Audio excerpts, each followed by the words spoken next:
Ezekiel 5, the message. Now, son of man, take a sharp sword and use it as a straight razor, shaving your head and your beard. Then, using a set of balancing scales, divide the hair into thirds. When the days of the siege are over, take 1/3 of the hair and burn it inside the city. Take another third, chop it into bits with the sword, and sprinkle it around the city. The final third you'll throw to the wind. Then I'll go after them with a sword. Retrieve a few of the hairs and slip them into your pocket. Take some of them and throw them into the fire. Burn them up. From them, fire will spread to the whole family of Israel. This is what God the Master says. This means Jerusalem. I set her at the center of the world. All the nations ranged around her. But she rebelled against my laws and ordinances, rebelled far worse than the nations ranged around her. Sheer wickedness, refused my guidance, ignored my directions. Therefore, this is what God the Master says. You've been more headstrong and willful than any of the nations around you, refusing my guidance, ignoring my directions. You've sunk to the gutter level of those around you. Therefore, this is what God the Master says. I'm setting myself against you, yes, against you, Jerusalem. I'm going to punish you in the full sight of the nations. Because of your disgusting no-God idols, I'm going to do something to you that I've never done before and will never do again. Turn families into cannibals. Parents eating children, children eating parents. Punishment indeed. And whoever's left over, I'll throw to the winds. Therefore, as sure as I am the living God, decree of God, the Master, because you've polluted my sanctuary with your obscenities and disgusting no God idols, I'm pulling out. Not an ounce of pity will I show you. 1/3 of your people will die of either disease or hunger inside the city. 1/3 will be killed outside the city, and 1/3 will be thrown to the winds and chased by killers. Only then will I calm down and let my anger cool. Then you'll know that I was serious about this all along, and that I'm a jealous God and not to be trifled with.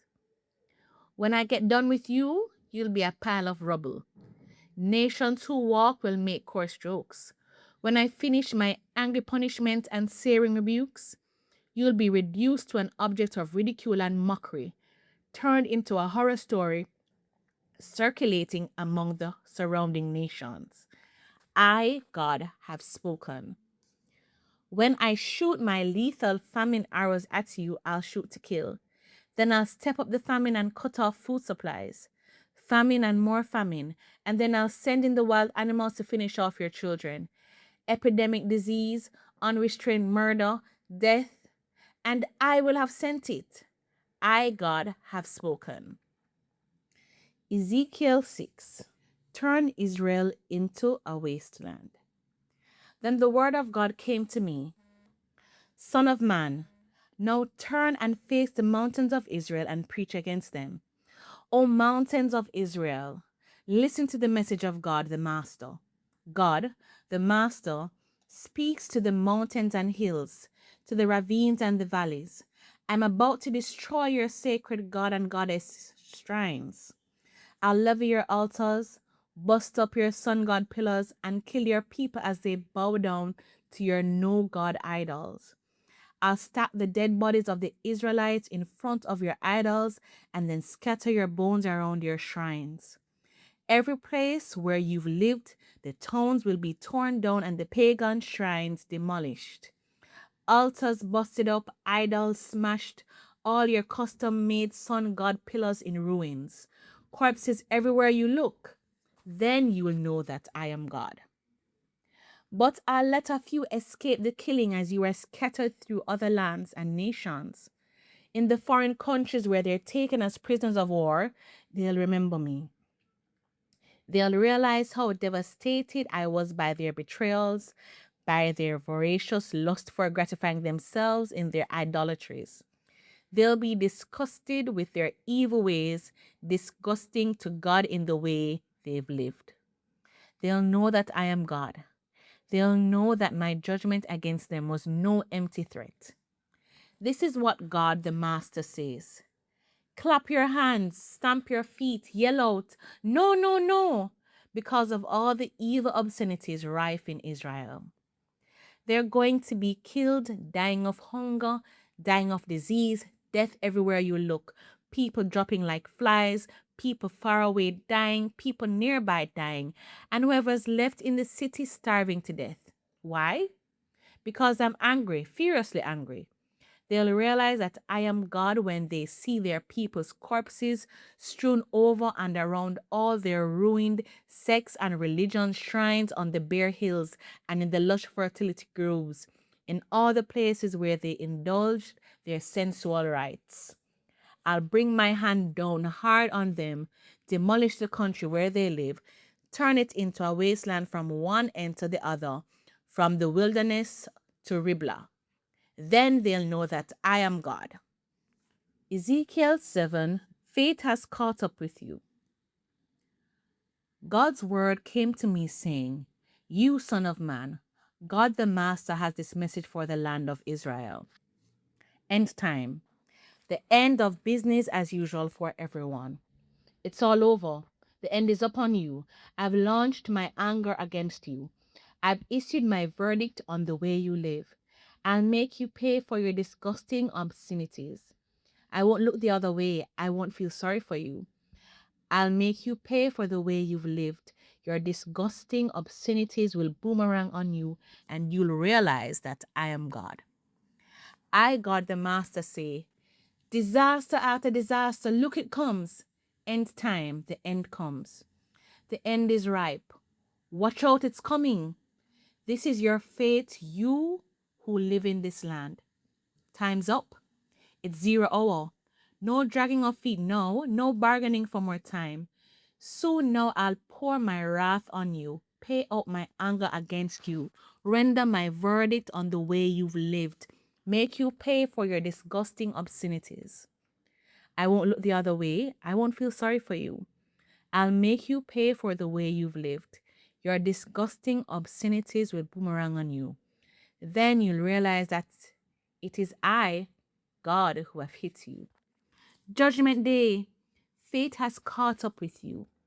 The scepter outsized and pretentious, pride bursting all bones, violence strutting, brandishing the evil scepter. But there's nothing to them, and nothing will be left of them. Time's up. Countdown. 5, 4, 3, 2. Buyer, don't boast.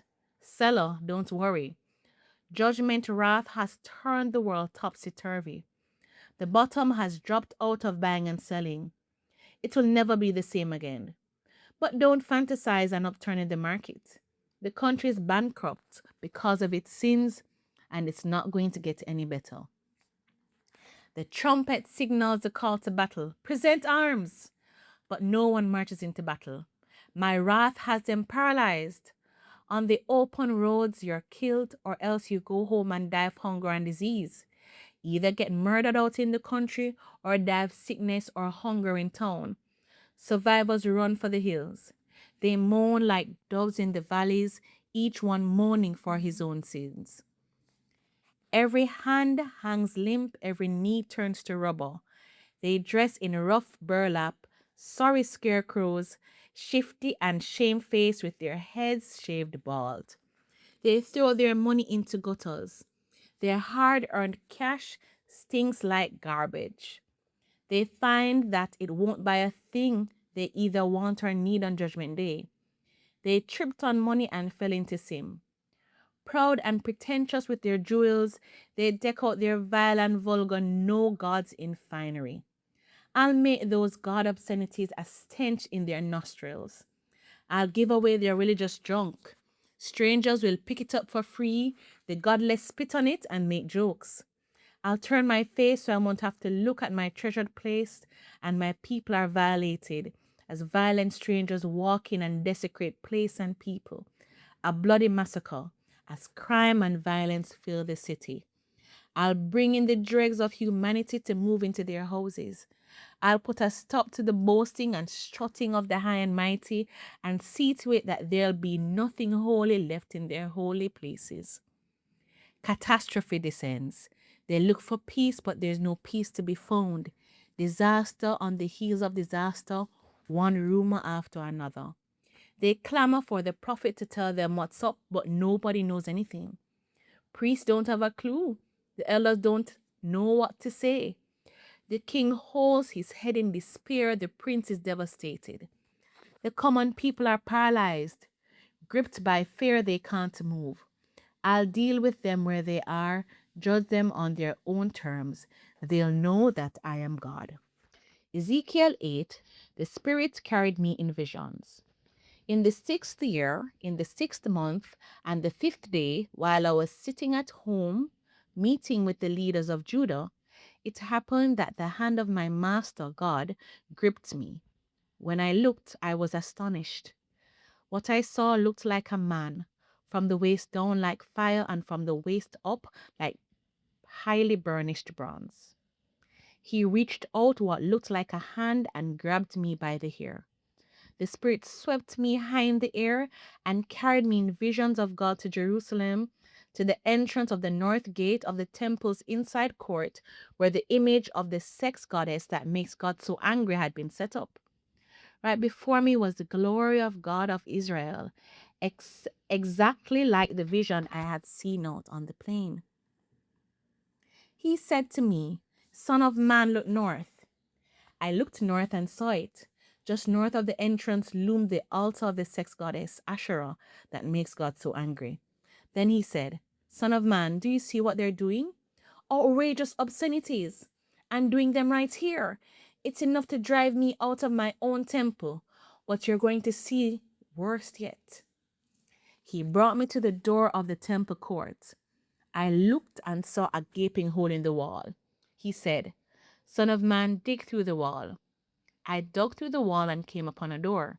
He said, "Now walk through the door and take a look at the obscenities they're engaging in." I entered and looked. I couldn't believe my eyes. Painted all over the walls were pictures of reptiles and animals and monsters, the whole pantheon of Egyptian gods and goddesses being worshipped by Israel. In the middle of the room were 70 of the leaders of Israel, with Jezaniah, son of Shaphan, standing in the middle.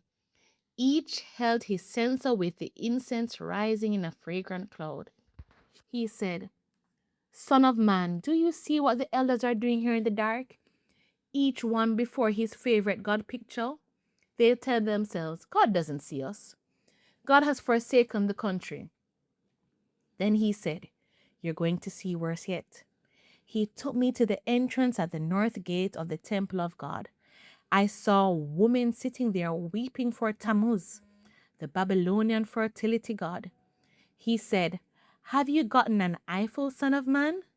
You're going to see worse yet." Finally, he took me to the inside court of the temple of God. There between the porch and the altar were about 25 men. Their backs were to God's temple.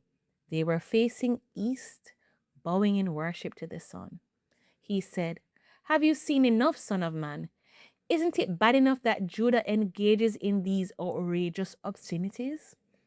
They fill the country with violence and now provoke me even further with their obscene gestures. That's it. They have an angry God on their hands. From now on, no mercy. They can shout all they want, but I am not listening."